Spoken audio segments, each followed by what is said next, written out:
And welcome back to my channel. आज हम KVS, NVS और DSSS में आने वाले रिपीटेड क्वेश्चंस को कवर करेंगे, ठीक है, जिसका टॉपिक है रचना और रचनाकार। तो चलिए शुरू करते हैं। तमस उपन्यास के रचयिता कौन है? ठीक है, तमस उपन्यास के रचयिता कौन है? भीष्म साहनी।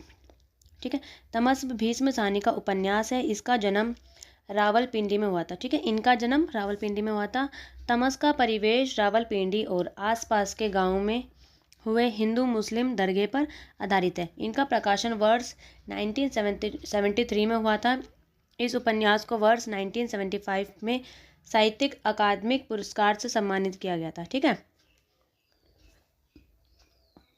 तो तमस उपन्यास, ठीक है, तमस उपन्यास के रचयिता कौन थे? भीष्म साहनी। तो इससे क्या होता है, जो हमारे रिपीटेड क्वेश्चन होते हैं ना, तो हमें पता चलता है कि किन किन राइटर्स के जो उपन्यास हैं या फिर उनके बारे में पूछा जा रहा है। तो राजेंद्र यादव, ज्ञानेंद्र प्रेमचंद और भीष्म साहनी। ठीक है, इन सब के बारे में आप पढ़िए। ठीक है, उनकी उनकी कौन कौन सी रचनाएं हैं, उपन्यास हैं, और उनको कौन कौन से अवार्ड्स मिले हुए हैं। ठीक है, तो जो भीष्म साहनी थे उनको इस उपन्यास के लिए 1975 में अकादमिक पुरस्कार अवार्ड मिला था। ठीक है, पुरस्कार से सम्मानित किया गया था। इसे आप याद रखना। पृथ्वीराज रासो के रचयिता कौन है? तो कौन है? चंद बरदाई। ठीक है, ये चंद्र बरदाई थे। इसमें आपने देखा होगा, जो पृथ्वीराज चौहान मूवी बनी थी, जो इनके मित्र दिखाए गए। ठीक है, तो उन्होंने पृथ्वीराज रासो के की जो बायोग्राफी है वो लिखी थी। ठीक है, हिंदी भाषा में लिखा गया है और एक महाकाव्य है। ठीक है, इसमें पृथ्वीराज चौहान के जीवन चरित्र के बारे में बताया गया है। और कवि कौन है? चंद्र बरदाई। ठीक है, इसे ध्यान में रखना। प्रेमचंद्र की रचना कौन सी है? ठीक है, इनमें से प्रेमचंद्र की रचना कौन सी है? तमस। तमस अभी पढ़ा हमने।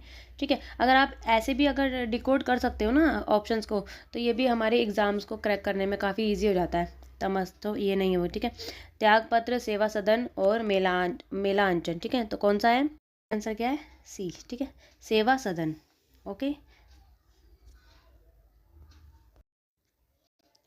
अब इससे जुड़े हुए जो राइटर्स हैं उनके बारे में देखते हैं। भीष्म साहनी, तमस। ठीक है, भीष्म साहनी ने तमस लिखी थी। ये एक उपन्यास है जिसका 1975 में इनको अवार्ड मिला था इनके लिए। ठीक है, जैनेन्द्र, ठीक है, जैनेन्द्र कुमार, इनको त्यागपत्र, इनकी रचना है त्यागपत्र। ठीक है, ऐसे याद रखना, जो जैनेन्द्र थे उन्होंने त्यागपत्र दे दिया। ठीक है, प्रेमचंद्र सेवा सदन, और फणीश्वर नाथ रेणु, इन्होंने लिखे मेला आंचल। ठीक है, मेला आंचल।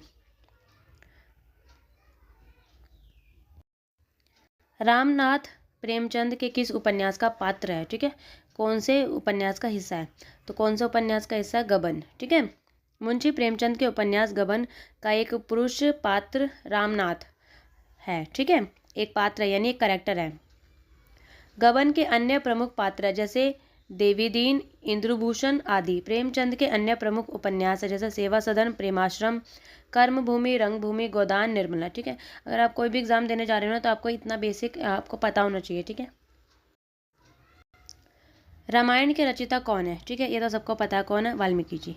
ठीक है, और वाल्मीकि जी ने कौन कौन से रचनाएं की है? ठीक है, रामचरितमानस के रचयिता तुलसीदास है, और महाभारत के रचयिता व्यास, और बीजक के कबीरदास। ठीक है, कबीरदास का थोड़ा ज़्यादा इंपॉर्टेंट हो जाता है, मुझे ऐसा लगता है, क्योंकि ये काफ़ी जैसे जैसे महाभारत तुलसीदास ने और रामचरितमानस ये सबको पता है, बट जब बीजक आता है तो इसमें लोग कंफ्यूज आते हैं। तो बट इसका आंसर क्या है? कबीरदास। ठीक है, और इसको 3 पार्ट्स में डिवाइड किया गया है, इसे याद रख लेना। ठीक है, कबीरदास की जो रचना है उसको 3 पार्ट्स में डिवाइड किया गया है। ठीक है, और जो लास्ट की एक रचना है उसको बोलते हैं गुरु गुरु करके कुछ नाम है। ठीक है, उसका उसी गुरु वंदना या फिर कुछ ऐसा नाम है। ठीक है, उसको यूज़ किया गया है, जो पंजाबी लोग, जो सिख लोग गाते हैं ना, इनमें गुरु वाणी में, तो वो इन्हीं की रचना है, कबीरदास जी की। ठीक है, तो इसे आप ध्यान रखना। तो हमारा आज का टॉपिक यहीं पे ख़त्म होता है। काफ़ी छोटा टॉपिक था, रिपीटेड, बट इससे 1-2 क्वेश्चंस आ सकते हैं। तो छोटा सा टॉपिक है, ठीक है, सिर्फ 5 क्वेश्चन से, बट आप इसे इग्नोर ना करिए, आ सकता है एग्ज़ाम में।